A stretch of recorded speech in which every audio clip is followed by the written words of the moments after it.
이 영상에서는 연중 제20주일 제1독서 에제키엘서 18장 25절부터 28절에 대한 설명의 말씀을 드리고자 합니다. 에제키엘서를 이해하기 위해서는 바빌론 제국에 관해서 저희들이 좀 알아볼 필요가 있는데요. 네오 바빌로니안 엠파이어, 우리말로는 신바빌로니아 제국이라고 번역할 수 있겠죠. 주전 626년부터 539년까지가 이 제국의 시기라 할 수 있겠습니다. 626년 나보폴라사르가 바빌로니아의 임금이 되면서 점점 그 세력을 확장하게 되지요.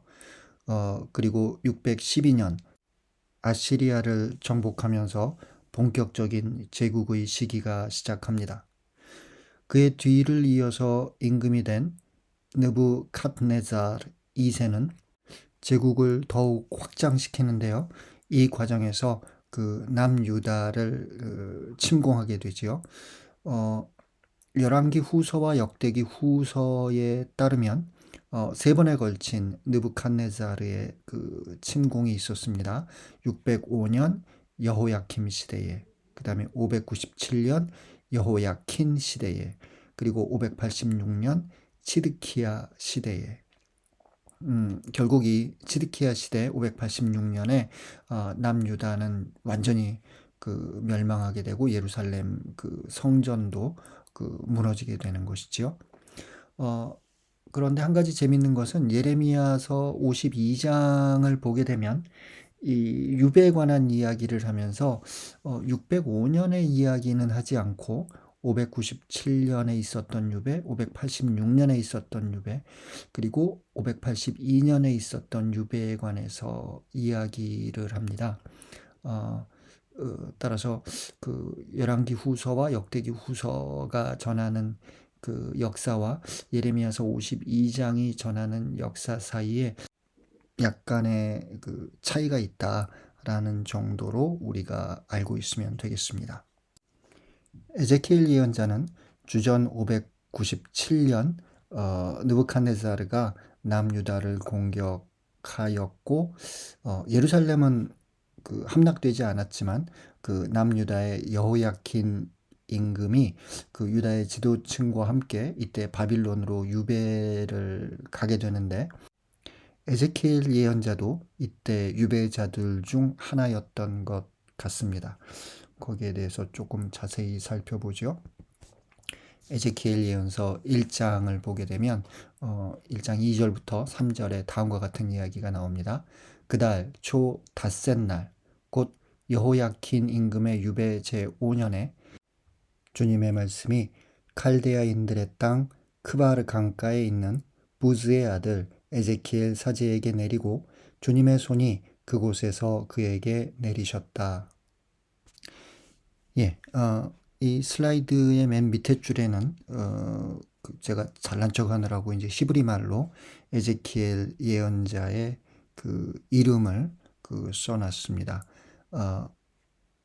여헤스켈 벤 부지 하코헨. 에제키엘이라고 이제 우리말로는 씁니다만 이제 히브리말 발음으로는 여헤스켈. 그리고 우리 그 성경에서는 부즈의 아들이라고 번역했지만 에제키엘 예언자를 온전한 이름으로 부를 때는 요 벤 부지를 그냥 이름의 한 부분으로 우리가 생각하는 게 더 좋을 것 같습니다. 오사마 빈 라덴이라고 우리가 부르죠. 라덴의 아들 오사마라고 굳이 그 부분을 번역하지 않는 것처럼. 여헤스켈 벤 부지. 그리고 뒤따르는 하코헤는 그의 어떤 직무를 나타내는 표현인데요. 코헨 그러면 이제 사제라는 뜻입니다. 하 그러면 이제 관사가 되겠죠. 따라서 여헤스켈 벤 부지 그 사제라고 이제 그 에제키엘 예언자를 가리켰는데요. 조금 특이합니다. 왜냐하면 일반적으로 누군가를 소개할 때 그런 이런 직무가 함께 뒤따르는 경우가 이제 구약 성경에서 자주 발견되지는 않기 때문이지요. 따라서 그 에제키엘 예언자는 적어도 597년 유배를 갔던 사람들 가운데에서는 사제로서 어떤 확고한 그런 자신의 그 직무를 수행했던 사람으로 우리가 이해할 수 있겠습니다. 예, 또한 그 1장 2절과 3절에서는 에제키엘 예언자의 어떤 활동에 대한 시간적, 공간적 정보를 주는 거지요. 시간적으로는 여호야킨 임금의 유배 제5년, 그러니까 593년 정도가 되겠지요. 예, 공간적으로는 칼데아인들의 땅 크바르 강가. 크바르 강은 지도를 통해서 확인해 보면 바빌론보다 조금 더 그 남동쪽에 있었던 니푸르라는 그 도시가 있는데요. 그 도시의 근처에 있었던 그 강입니다. 예, 아마 인터넷 검색을 하신다면 뭐 그렇게 어렵지 않게 이 그 강의 위치를 확인하실 수 있을 것이라 생각합니다.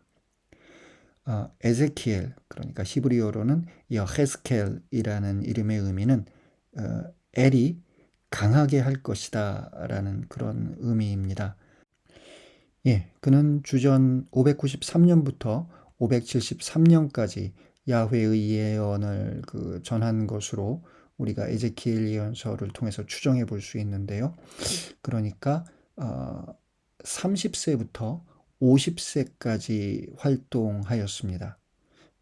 그리고 어떤 주석가들은 그 50세라는 연령이 당시 어떤 사제들의 은퇴 연령이었다라는 점을 지적하기도 합니다.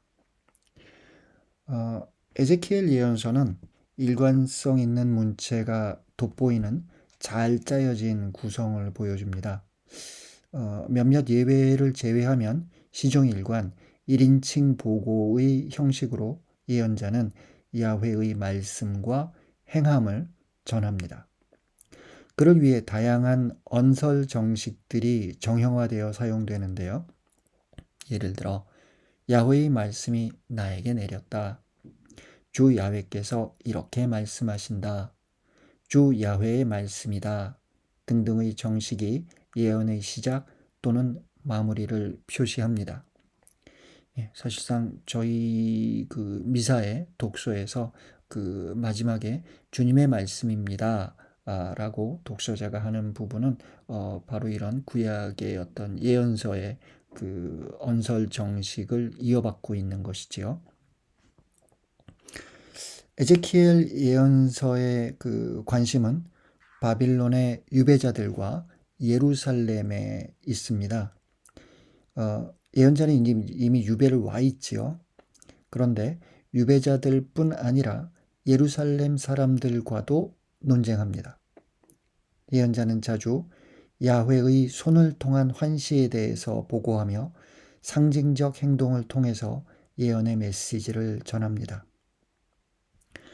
문학적 관점에서 본다면 에제키엘서는 야훼의 심판을 예언하는 전반부 1장부터 32장이지요.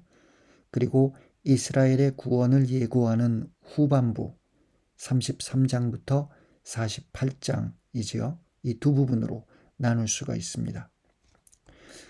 오늘의 독서인 18장 25절부터 28절은 그중 전반부에 속하는데요. 특히 12장부터 24장의 문맥에서 파악되어야 하겠습니다. 에제키엘 12장부터 24장은 예루살렘에 관한 상징적 행동들로 테두리 지어져 있습니다. 에제키엘 12장에서 예언자는 야훼의 명령에 따라 유배의 짐을 꾸려 유배 가듯이 떠납니다. 그리고 에제키엘 24장에서 역시 야훼의 명령에 따라 솥을 걸고 불을 지핍니다. 두 상징적 행동들은 모두 예루살렘에 대한 야훼의 심판을 예고합니다. 에제키엘서 18장에 앞선 17장은 독수리 비유를 전합니다. 거기에 나오는 두 독수리는 각각 바빌로니아와 이집트를 상징합니다. 두 독수리 사이에서 포도나무가 어떻게 말라버리는지를 이야기하며 예언자는 반항의 집안인 이스라엘의 몰락을 예고합니다. 뒤따르는 18장에서 예언자는 이스라엘에서 유행했던 말들을 인용하며 그에 대한 신학적 논쟁을 시작합니다. 먼저 예언자는 당시 이스라엘의 속담, 아버지가 신포도를 먹었는데 자식들의 이가 시다에 대한 문제를 제기합니다. 그 속담은 신명기 신학이 말하는 상선벌악에 관한 세속적 해석입니다. 신명기의 신관에서 야훼는 조상들의 죄악을 3대, 4대 자손들에게까지 갚는 질투하는 신입니다. 신명기 5장 9절 그리고 10절의 내용을 좀 읽어보죠. 주 너의 하느님인 나는 질투하는 하느님이다. 나를 미워하는 자들에게는 조상들의 죄악을 3대, 4대 자손들에게까지 갚는다. 그러나 나를 사랑하고 내 계명을 지키는 이들에게는 1000대에 이르기까지 자애를 베푼다. 우리가 잘 알고 있는 신명기 5장의 그 십계명 텍스트 안에서 나오는 그런 구절이지요. 이는 므낫세와 같은 선대 임금들의 죄가 쌓여 요시야가 노력했음에도 불구하고 결국 예루살렘이 멸망하였다는 신명기 신학을 반영합니다. 하지만 에제키엘은 조상의 죄와 상관없이 의인은 살고 죄인은 죽는다는 인과응보의 신학이 야훼의 의로움에 더 합당하다고 주장합니다. 이를 통해 에제키엘이 말하고자 하는 바는 예루살렘 멸망의 원인은 조상들의 죄가 아니라 바로 그 세대의 잘못 때문이라는 것입니다. 예언자의 관점은 에제키엘서 18장 4절 그리고 20절이 전하는 야훼의 말씀을 통해 반복적으로 짧고 분명하게 선언됩니다. 죄 지은 자만 죽는다. 이 인과응보의 신학은 사제계 신학의 핵심 요소로 자리 잡습니다. 다시 한번 이제 부연 설명하자면 18장에서 예언자는 먼저 그 당시 유다에서 그 인구의 회자던 그런 그 속담들을 이야기하죠. 아버지가 신포도를 먹었는데 자식들의 이가 시다. 왜 그 아들이 아버지가 지은 죄값을 짊어지지 않는가? 그러면서 주님의 길은 공평하지 않다라는 그런 어떤 사람들의 불평도 전합니다. 거기에 대한 예언자의 그 대답은 18장 4절과 10절에서 다음과 같이 제시되는 거지요. 죄 지은 자만 죽는다. 그리고 하느님은 참으로 공평한 분이다 라는 이야기겠지요. 죄 지은 자만 죽는다는 신학적 명제를 고정시킨 후 에제키엘서 18장 21절부터 예언자는 주제의 변화를 시도합니다. 에제키엘은 죄 지은 자가 죽지 않을 수 있는 가능성을 보여주고자 합니다. 오늘의 독서죠. 텍스트를 한번 읽어보겠습니다. 그런데 너희는 주님의 길은 공평하지 않다고 말한다. 이스라엘 집안아 들어보아라. 내 길이 공평하지 않다는 말이냐? 오히려 너희의 길이 공평하지 않은 것 아니냐? 의인이 자기 정의를 버리고 돌아서서 불의를 저지르면 그것 때문에 죽을 것이다. 자기가 저지른 불의 때문에 죽는 것이다. 그러나 악인이라도 자기가 저지른 죄악을 버리고 돌아서서 공정과 정의를 실천하면 그는 자기 목숨을 살릴 것이다. 자기가 저지른 모든 죄악을 생각하고 그 죄악에서 돌아서면 그는 죽지 않고 반드시 살 것이다.